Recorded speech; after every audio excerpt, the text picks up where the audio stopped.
while it is true na constitutional duty ng House na to act on the impeachment complaint, meron ho silang choice kung i-endorse sila o hindi. Diretsuhin ko na po yung tanong, did you have a hand in this impeachment? No, the executive cannot have a hand in the impeachment. Walang role ang executive sa impeachment. Of course, did we discuss it with the Speaker? Did we discuss it with the other congressmen? Of course. And that tinatanong, anong plano ninyo? Ano ba talagang gusto ninyong gawin?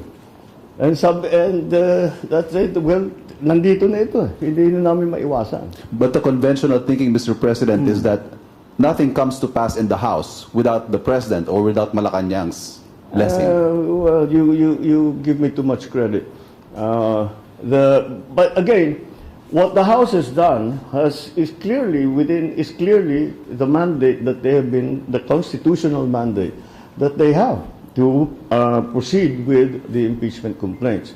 So that's why I don't that I think they're just following the procedure. Punot dulo nito na-transmit nila ang impeachment complaint sa upper house.